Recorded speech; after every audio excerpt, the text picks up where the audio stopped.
Olá, o Jornal Mídia Max volta agora com a nossa série de entrevistas com os deputados federais eleitos por Mato Grosso do Sul. Dando continuidade aí à nossa cobertura das eleições de 2018, quem está comigo agora é o deputado federal reeleito Dagoberto Nogueira, do PDT. Deputado, boa tarde, obrigado pela sua presença aqui. Eu queria começar falando de números, né? O senhor foi reeleito ontem com 40.233 votos, que representa aí 3,24% dos votos válidos aqui do estado. Como o senhor viu essa campanha eleitoral? Foi diferente dos últimos anos? Como o senhor analisa aí o seu desempenho nas urnas? Bom, primeiro que foi uma eleição totalmente atípica mesmo, né? Nós tivemos aí uma eleição do ódio contra a raiva, e as pessoas concentraram nessa eleição aí do Bolsonaro e do Haddad. Nós que estávamos com Ciro, nós ficamos meio que alijados do processo, e eu ainda estava defendendo a candidatura do doutor Odilon, e que nós tivemos muita dificuldade na eleição, mas muitas mesmo, e até por uma justa razão, porque o doutor Odilon não quis conversar com empresários, ele não quis pedir recursos para ninguém. Então, os candidatos do PDT, nós tivemos, e do Podemos, dos partidos que estavam aliados, nós tivemos muita dificuldade de recursos. Tanto é que você vê a votação dos nossos deputados, foram votações pequeníssimas mesmo, né? E a gente conseguiu fazer legenda por uma questão de estratégia mesmo, né? Que nós montamos muitas candidaturas e acabou funcionando, mas todos nós recuamos bastante nas nossas votações. Uma eleição, como eu disse também, atípica, em função de que também havia um sentimento de não reeleger os deputados que lá estavam, havia um sentimento dessa renovação, né? Mas eu saio muito preocupado dessa eleição, com esse resultado, do que eu vi nas urnas, do que eu estou vendo agora o Brasil, né? As pessoas não votaram naquilo que seria o melhor para o país, votaram naquilo que achava que era para não dar aquele ou para não dar aquele outro, então votava naquele, e ninguém pensou no Brasil, ninguém se preocupou como é que nós vamos ser no próximo ano, se nós vamos voltar a crescer, gerar emprego, se o Brasil vai ser um país diferente desse que está. É muito parecido, eu me lembro na época do impeachment, quando a gente alertava que o impeachment, a bandidagem que estava assumindo o poder era muito pior do que aquilo que estava, esse Eduardo Cunha, Gedel, Michel Temer, tanto é que está tudo preso hoje, né? Todos eles envolvidos na Lava Jato. O Michel Temer monta um governo onde tem 21 ministros, 19 na Lava Jato, né? Então, uma coisa assim, que agrediu ainda mais a população brasileira, e por isso que acho que o povo tinha uma esperança de que pudesse mudar, como só piorou em todos os aspectos. Nós chegamos a quase 14 milhões de desempregados.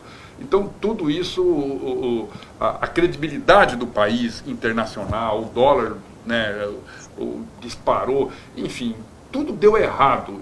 E aí as pessoas se enojavam da classe política. Via aquelas malas correndo para cá, via as contas na Suíça, né, essas do próprio Eduardo Cunha, aquele apartamento que o Gedel alugou só para pôr malas de dinheiro. Então isso foi enojando a classe política. Nós sabíamos que esse povo que estava assumindo era muito pior do que aquele que estava, e nós alertamos isso, né? Mas as pessoas, os deputados quiseram aquela mudança, os deputados votaram favoravelmente àquela mudança, então as pessoas, eu sou capaz de entender porque que o povo não queria votar em político de tanta nojeira que estava na classe política. Então, sobre renovação, deputado, dos 8 deputados federais eleitos, 4 são novatos e os outros 4, né, reeleitos, o senhor é um deles. Houve um temor aí por esse ódio, né, da figura do político? O senhor teve algum medo de estar fora desses 8 eleitos, porque o senhor já é experiente, uma figura conhecida aqui no estado? Olha, eu tinha só uma preocupação daquela questão de não reeleja, né? Isso aí eu estava enfrentando contra isso, e eu também defendia a candidatura do Ciro, e que não estava nesse embate. Então, logicamente, que a gente sabia que o nosso poder eleitoral ia cair como caiu. Mas, por um outro lado, eu sentia que eu seria o mais votado da nossa chapa e que nós faríamos um. Então, eu tinha uma certa tranquilidade em relação a isso, né? Eu só tinha que conduzir ali a campanha com toda a dificuldade nossa, mas acabamos chegando. E sobre os próximos 4 anos aí, deputado, qual vai ser a sua prioridade? Vai ter alguma mudança de postura aí na Câmara Federal? Como vai ser isso? Olha, eu não sei ainda, eu não vi esse quadro como que ficou construído, mas eu vejo que assim, a direita ganhou mais espaço. Eu acho que nós vamos ter um Congresso ainda mais conservador do que aquele que nós já tivemos, né? Isso é muito perigoso para a classe trabalhadora, isso não é uma coisa boa para o Brasil. Então, nós vamos ter que sentir como é que vai ser isso. E o próprio presidente eleito, né? Nós não sabemos da quem que vai ser eleito. E aí, depois disso, se for o Bolsonaro, de repente o Bolsonaro pode até surpreender, né? E fazer uma boa administração. Eu acho que ele é muito limitado, mas de repente ele monta o ministério muito bom e acaba fazendo uma boa administração. E o próprio PT também, eu não sei como é que vai ser esse Haddad. Ele não foi bem em São Paulo, perdeu em todas as urnas lá na sua reeleição. Então ele não foi um bom prefeito. Então será que vai ser um bom presidente da República? Então esses questionamentos é que a gente não sabe como é que vai ser. Eu acho que ali nós estamos vendo qual que é o menos pior. E aí a gente decidir, porque o brasileiro não pensou que no país, pensou nessa rivalidade anti-PT e a favor de PT, e esqueceram de votar pelo Brasil. E falando um pouco sobre essa corrida eleitoral presidencial aí, o candidato do PDT, Ciro Gomes, ficou em 3º lugar na disputa, e a gente vê que os votos, né, que foram ao Ciro, agora eles estão se oscilando ali. Em quem o senhor acredita que o eleitor do Ciro Gomes vota agora no 2º turno para a presidência? Olha, eu não tenho ainda resultado de pesquisas em relação a isso, mas o Ciro é um candidato mais à esquerda, então, em tese, seria muito mais propenso esses votos dele ir para o PT. Mas também tem muita gente do PDT que está muito brava com o PT, porque o PDT sempre apoiou o PT, e quando precisa do PT, o PT nunca apoiou o PDT. O PT tem essa dificuldade, tudo pode desde que seja para eles. Então, o pessoal do PDT também está muito bravo com o PT. Então, eu não sei como é que vai conduzir esse eleitor. Nós vamos ter que aguardar as próximas pesquisas para a gente poder ver para onde que caminham esses votos. E o seu posicionamento, deputado? O meu posicionamento, eu vou me manter reservado, mas logicamente, eu tenho muita dificuldade de votar aqui na direita. Então, eu tenho um posicionamento sempre à esquerda, sempre a favor dos trabalhadores, e isso eu não posso mudar toda a minha estratégia, toda a minha origem em função de uma onda. Eu não vou por onda. Eu não vou porque a população quer ou porque aquilo que quer, por exemplo, eu vou pelas minhas convicções. Hoje eu me preocupo muito se o Bolsonaro ganhar, se ele vai ser um bom presidente. Gostaria que fosse. Vou torcer para ser, né? Mas até lá, vamos ver o que vai ser desse homem. Eu não acredito muito nele, não. Então, em uma eventual eleição do Bolsonaro, né, escolhido aí para a presidência da República, o que muda lá na Câmara Federal, deputado? O que a postura dos deputados que, como o senhor, não se alinha um pouco ao discurso dele? Como o senhor acha que pode ser, como que ele deve levar aí a presidência do país? Olha, ele sempre foi um deputado muito polêmico. Ele não se dá com todo mundo lá, não. Ele só se dá bem com o pessoal da bala ali, e é uma bancada pequena. O resto, as pessoas meio que desprezavam ele lá, porque ele tinha poucos argumentos, então ele não tinha uma participação em debate, né? Então ele se reservava até isso, e quando ele entrava no debate, ele era muito agressivo. Então era uma pessoa que as pessoas meio que deixavam ele de escanteio.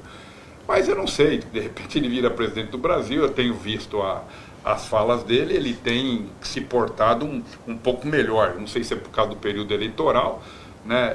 E eu sempre digo, ele ganhou aqui as eleições, chegou numa condição boa porque aquele cara deu uma facada nele. Aquele cara, ele vai dever a eleição para aquele moço porque ele não participou dos debates. Que se ele tivesse participado dos debates, as pessoas tivessem a oportunidade de vê-lo quem que ele é, porque o temperamento que ele tem, ele no debate ele não manteria, e as pessoas iam perceber o grau de conhecimento. Você acha que mudaria, então? Mudaria, era outra. Ele deve tudo para aquele moço. A eleição dele, ele tem que pegar, fazer uma estátua desse moço e botar lá na frente do Palácio da Alvorada como o cara que deu a eleição para ele. Deputado, vamos mudar um pouquinho de assunto. O senhor já foi diretor-presidente do Detran, aqui em Mato Grosso do Sul, e hoje a gente vive aí uma situação tanto quanto polêmica com relação à vistoria das credenciadas, né? A vistoria veicular, que tem as empresas terceirizadas que fazem esse trabalho aí para o Detran. A gente vê uma série de decisões judiciais que autorizam, que derrubam. Hoje, né, voltou aí a valer a atuação dessas credenciadas. Como o senhor vê essa situação? O senhor acredita que deve se terceirizar mesmo o serviço do Detran? Eu sou contra. O Detran fazia essas vistorias e nunca teve problema, nunca. Lógico que tem alguma fila, porque aí dependia do Detran botar mais gente para isso, mas tudo que você terceiriza obrigação pública é porque você está dando dinheiro para alguém. Então eu desconfio dessas terceirização, porque alguém está ganhando. Cada vez que você cria uma empresa para fazer alguma coisa, alguém está ganhando com isso. Então, se o Detran pode fazer, por que o dinheiro não vai para o Estado? Por que tem que ir para particular? Então, já começa por aí que eu sou totalmente contra. Se eu fosse presidente do Detran, eu voltaria à situação anterior. Acabaria com essas credenciadas, eu acabaria então. com isso, cobraria um preço menor, eu só tinha que organizar. Na minha época não tinha problema de fila. Eu fui presidente e nunca tive. Eu coloquei várias situações, né, de exame lá e eu conduzia isso e nunca tive problema, né? Quando eu estive aqui no Detran, o Detran era um órgão deficitário. Arrecadava 1.600, gastava 2,5 milhões. A gente, com 4 meses que eu estava lá no Detran, ele já era autossuficiente. Eu já no primeiro ano já fui modelo para o resto do país, nós informatizamos. Eu demiti 157 funcionários por corrupção. Então você vê o que eu peguei daquele Detran, né? A nossa carteira de habilitação era feita no Rio de Janeiro, aqui tinha documento de carro que era até feito com nota de peixe. Você imagina o tipo de Detran. Os funcionários tinham até vergonha de dizer, aqueles funcionários honestos, logicamente, tinham até vergonha de dizer que trabalhavam no o órgão Detran. Que tem muita corrupção era ainda, muito. deputado. Naquela época, então, era terror. Hoje não, hoje acabou isso, né? Porque a gente, quando eu informatizei, eu coloquei o código de trânsito dentro do sistema, então hoje ninguém pode mais fazer coisas erradas lá.